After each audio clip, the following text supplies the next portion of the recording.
second week of August 2016. Hello, folks. In the year 1818, the German philosopher Arthur Schopenhauer authored the work called The World as Will and Representation, in which he characterizes the phenomenal world as the product of a blind, insatiable, and malignant metaphysical will. In his work, he states the following: all truth passes through three stages. First, it is ridiculed. Second, it is violently opposed. And finally, it is accepted as being self-evident.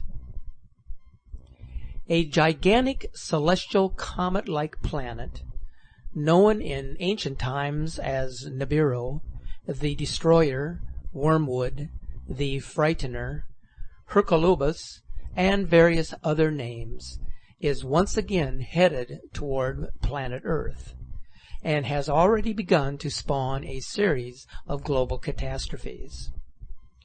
In modern times, this rogue planet has been known by the name of Planet X. It is the largest of the planets that comprise the Nemesis system. It is difficult to discern the exact truth about this vast subject because it's loaded with disinformation designed to keep everybody in the dark. Like most of the stars in the universe, our sun is part of a binary system. A smaller star, possibly a brown dwarf star, orbits the sun, and at least 7 planets orbit the second sun. Planet X is the outermost planet in the brown dwarf system. It is the largest of the planets that comprise the Nemesis system, which invades our inner solar system every 3,600 years or thereabouts. Now, there are some of you who frequent this channel who state that this is nonsense.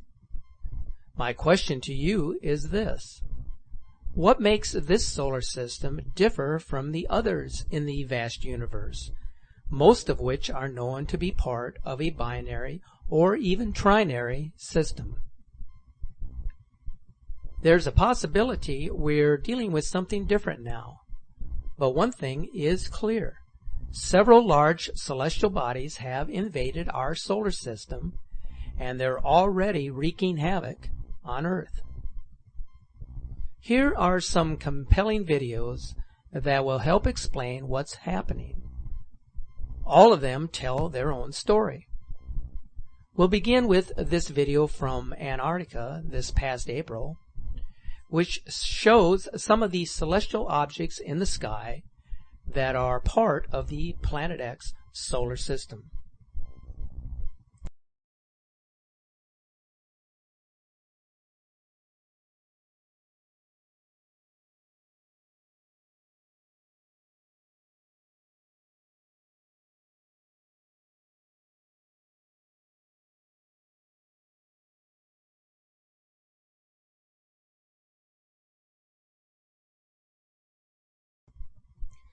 This video from Ireland in June shows the second sun Nemesis rising to the right of our own sun.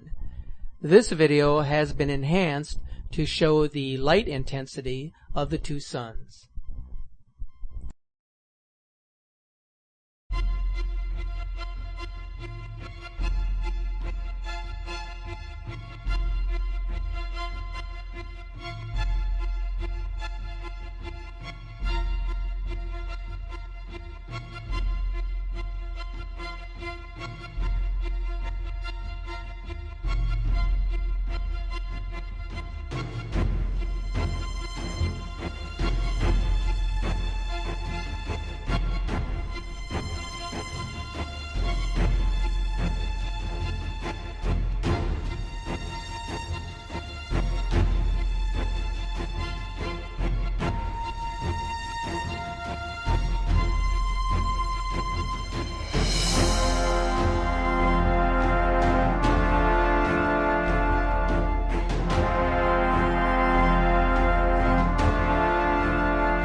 Here is another remarkable capture of two suns rising from Italy.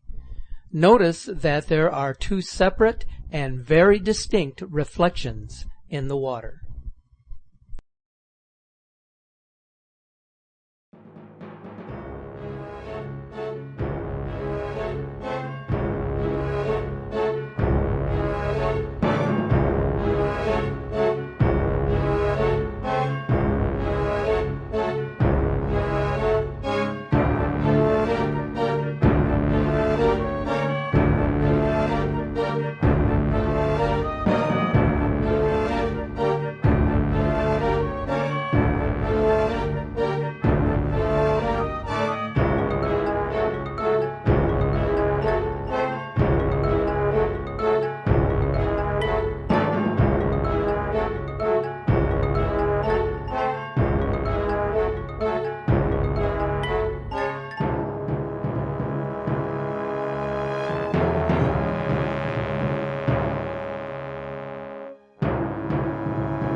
This video is showing our Sun and another celestial planet-like entity during sunset in July.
This video capture from July has been enhanced to show the existence of two suns in our solar system.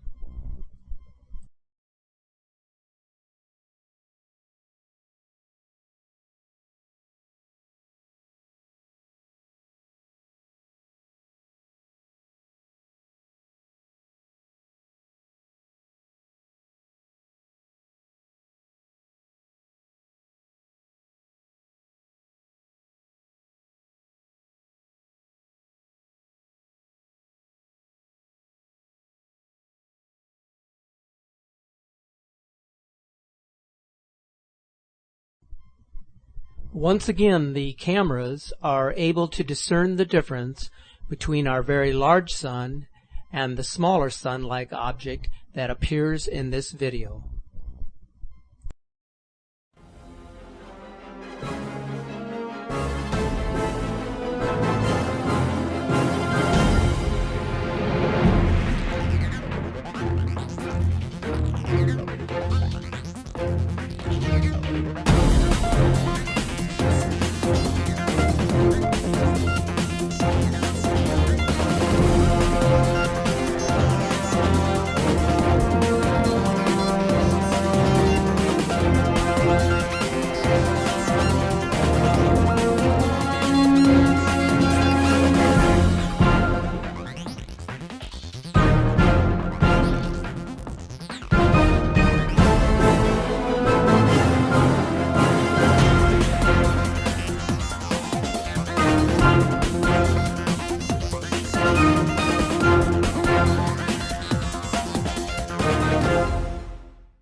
There has been considerable talk about how the U.S. government and other governments around the world have been building arks and underground bases because they've known about this impending event for many years. In fact, Freemasons and other secret societies have known about this for decades. They've been hiding the truth from us so the elite can secretly make their plans to survive the cataclysm. Now, this may sound like a wild conspiracy theory to some of you, but if that is all it is, then why are these shelters being constructed at this time in areas that are considered to be safe locations?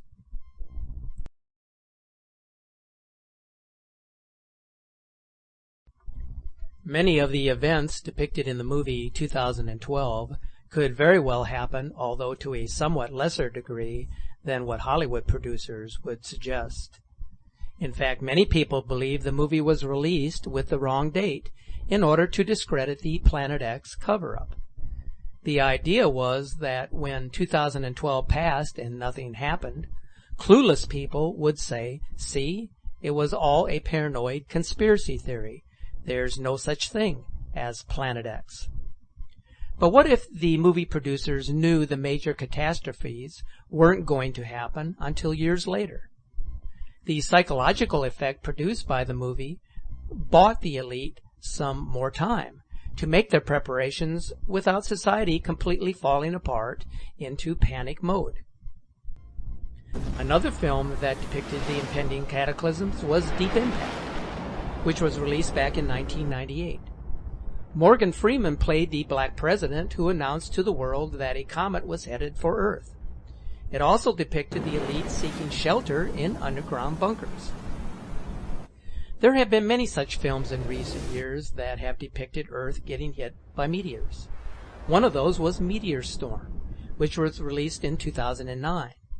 This is because film producers often have inside information about events that are expected to happen in the future, and they release the film as a way of indirectly warning the public. It's called predictive programming. Remember the movie that was released in 2004, The Day After Tomorrow? It was meant to warn the public about climate changes caused by the approach of Planet X. You may have noticed that this movie is continuously showing on cable channels, almost every other week. Disruption of the North Atlantic Current, which is wreaking havoc with the weather in England and other parts of Europe, is one of the changes addressed in this film.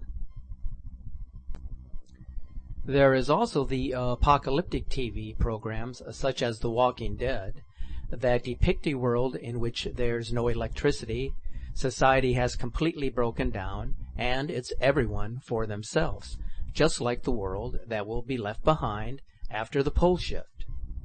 Producers of these programs know what's headed our way, and they're trying to warn the public by showing us what we're going to be up against.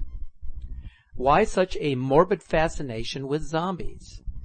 These types of movies and television programming were not intended to just entertain and amuse a particular group of people, but rather were intended to inform and educate those who understand and believe that we are in the latter days.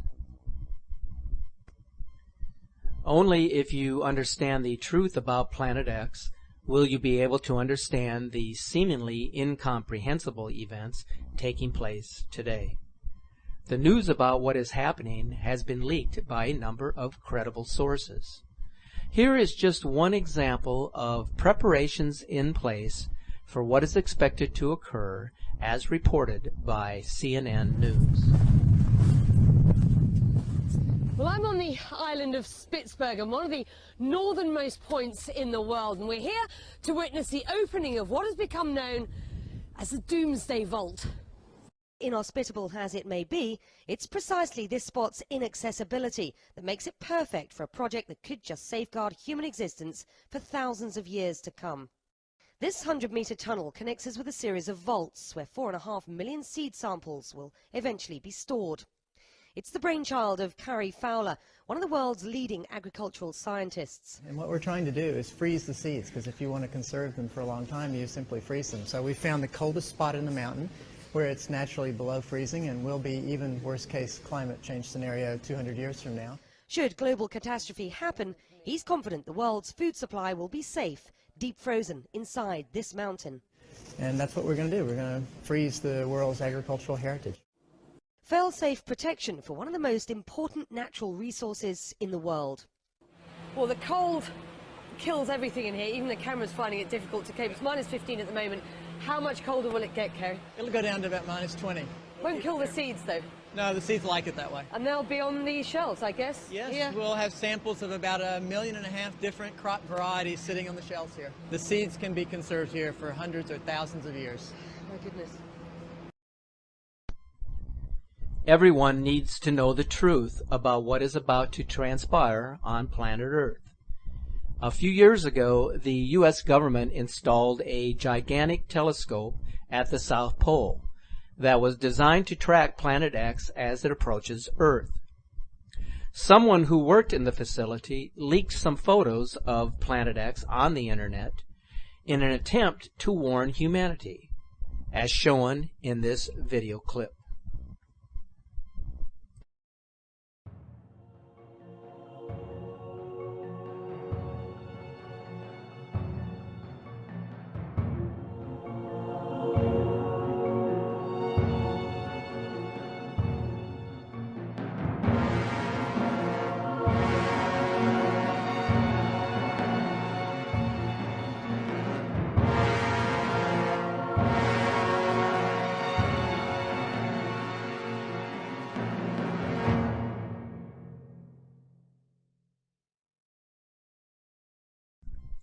Why would the government spend millions of dollars on a telescope and install it at the South Pole, one of the most uninhabitable places on the planet?